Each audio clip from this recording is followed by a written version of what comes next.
World News tonight from Babangagidi Imo Television. First day headlines. Why Tinubu renamed Ministry of Information Culture Minister. Tinubu presides over second FEC FEC meeting. Inaugurates new ministers. Naira redesign. CBN collected 3.2 trillion naira. Printed only 402 billion naira. Femi Falana. How Sunday Igboho got his freedom, Professor Akintoye. On sports, finally, since 2019, the Super Eagles of Nigeria were able to win one of the friendlies slated for this month. They had 2-2 with Saudi Arabia, and later this evening, or before now, they had a 3-2 win over Mozambique. I am Morire Rebila Lawal. The news in detail. The Minister of Information and National Orientation, Mohammed Idris, has revealed while President Bola Tinubu renamed the Ministry of Information and Culture to the Ministry of Information and National Orientation. Idris said the change of name was to facilitate the reorientation of Nigerians to recover their sense as a nation. This, he said, was a mandate given to him by Mr. President. He added that Tinubu also mandated him to promote patriotism, honesty, and transparency as the core values of the administration. He disclosed these today in Abuja. President Bola Tinubu's renewed hope agenda is to take Nigeria to an enviable height among the Committee of Nations and change the negative narrative about the country. He charged me with the responsibility to ensure that Nigerians are reoriented with the few years that we are here so that at least we can recover our sense as a nation and begin to go in the right direction. It is a great challenge. You know that moral decadency is not among the youth only, but among the entire social strata of the country.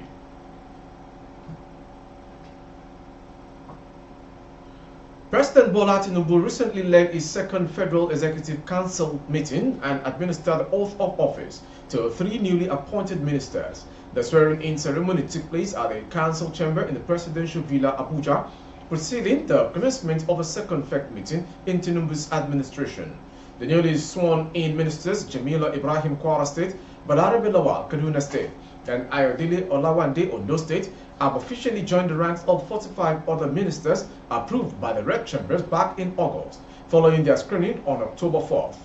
Their portfolios have been assigned as follows: Jamila Bao Ibrahim, Minister of Youth, Ayodele Olawande, Minister of State Youth, and Balarabe Lawal, Minister of Environment. This meeting held today marks the second since Tinubu assumed office as president on May 29th after a 48-day hiatus. Following Tinubu's letter, the Senate screened and confirmed the 3 additional ministers on October 4th. President Tinubu had previously sworn in and inaugurated 45 ministers on August 21st, urging them to work diligently during the maiden cabinet meeting held at the council chamber of the Presidential Villa, Abuja.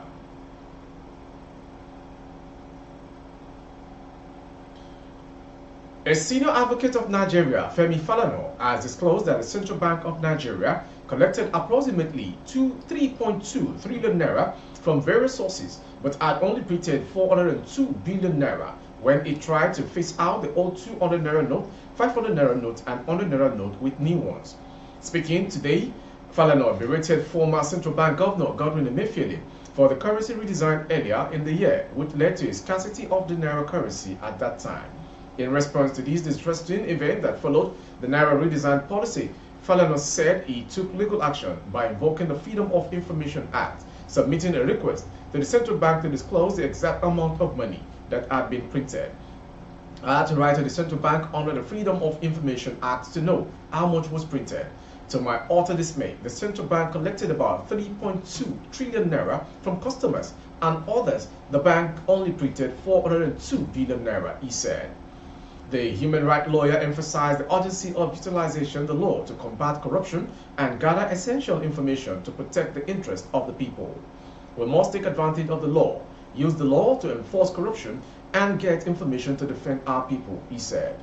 The senior lawyer said that if the EFCC chairman is from the northern region, the southern region should produce the chairman of the ICPC.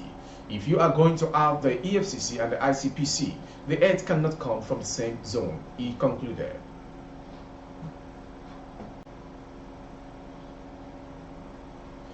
The leader of Ilano Omo Odua, a self-determination movement for Yoruba nation, Professor Banji Akintoye, declared that President Tinubu is not instrumental to the recent release of the Yoruba nation agitator, Chief Sunday Adeyemo, popularly known as Sunday Igboho, from protective custody in the Republic of Benin. Igboho, who was released by the Benin's government under the leadership of President Patrice Talon last week Sunday, had acknowledged the support and solidarity of some notable Yoruba leaders during his travels in Cotonou, which spanned over 2 years. However, while reacting to a viral video on social media posted by an unidentified Igbo militant leader, who allegedly claimed that Tinubu should ensure the release of the leader of the indigenous people of Biafra, IPOB, Nnamdi Kanu, just as Tinubu facilitated Igboho's freedom. Akintoye stated President Tinubu had no hands in Sunday Igboho's freedom.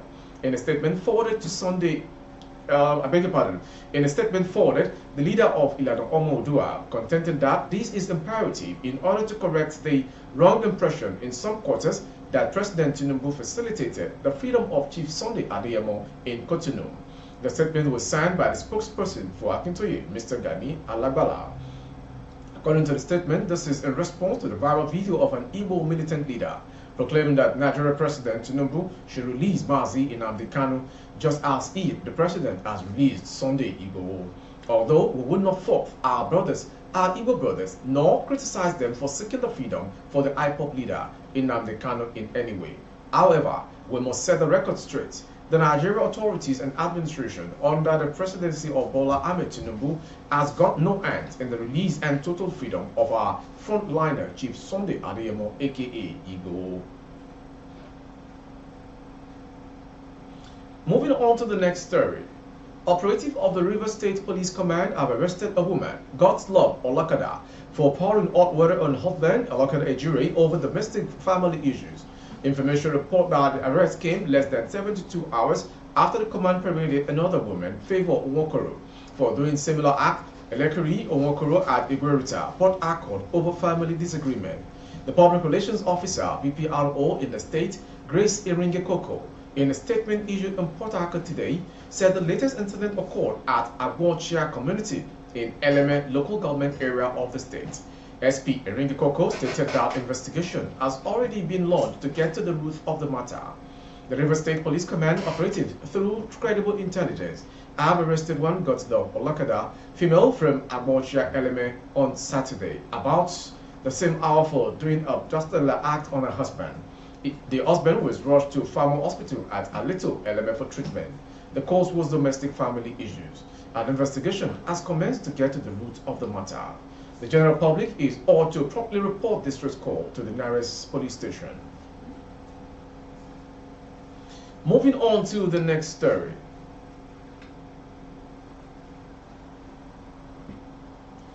You are watching the world news from Baba Gbagede Imo Television. Stay tuned. The Chief Magistrate of a Court 2 in Tunga, Mina, Niger State, has sentenced 5 men arrested with women's court to 60 years imprisonment with hard labor. Each of the convicts will spend 12 years in prison for attempting to commit a money ritual with the poor. Chief Magistrate Fatih Umar Hassan, who passed the judgment today, found them guilty on a 3-count charge which bordered on criminal conspiracy, trespass on the burial ground, and unlawful possession of a human skull. The convicts are Ibrahim Jia, Suleiman Usman, Abdullahi Usman, Idris Mohammed, and Isa Mohammed, all from the village of Edeti, local government area of Niger State. Police prosecutor Inspector Mahazo Abdullahi said that 3-count charges were punishable under sections 97, 213, and 219 of the Penal Law Code, respectively. He told the court that the suspects were arrested by police in the Bida Area Command Office after the case was reported and was later transferred to the State Criminal Investigation and Intelligence Department for discreet investigation.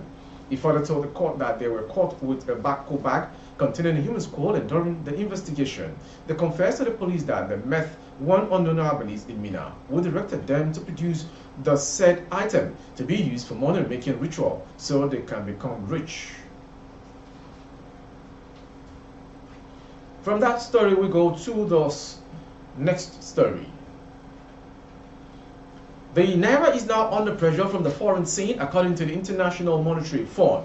and Nigeria is free to request a loan from the fund to stabilize the currency if it thinks doing so is a wise move. However, the Washington-based lender acknowledged that the other actions made by the Nigerian government, including recent currency changes, were appropriate. It also endorsed the Central Bank of Nigeria's decision last week to lift an 8-year foreign exchange embargo on 40 additional imports, including cement, rice, and poultry products. The forex embargo was enacted by the previous CBN government in 2015. The IMF said that while the naira was still under pressure, inflation in Nigeria was still high, coming in at 26% in August. The IMF's assessment was given during the World Bank Group International Monetary Fund meeting in Marrakech, Morocco. Following President Bola Tinubu's exchange reforms, the local currency dropped from around 450 naira to an average of 760 naira to $1, and it has since continued to decline on the black market. On Thursday, the local currency fell to 1,445 naira per dollar. The Central Bank of Nigeria's dollar responsibilities should be made clearer, the bank said, as it reiterated the need to tighten monetary policy by hiking the monetary policy rate and clearing up excess naira liquidity. Finally, on sport, according to the friendly match that came up between Nigeria Super Eagles and Mozambique, the match later ended on 3-2, Nigeria winning the first ever friendly match since 2019. With our sports story, we've come to the end of today's world news from Baba Gbagede Imo Television. Before we go, some headlines. Why Tinubu renamed Ministry of Information Culture Minister? Tinubu preside over second FEC meeting, inaugurates new ministers. Naira redesign. CBN collected 3.2 trillion naira, printed only 402 billion naira. Femi Falana. How Sunday Igboho got his freedom. Professor Akintoye. We also brought to you police arrests another woman for pouring hot water on husband.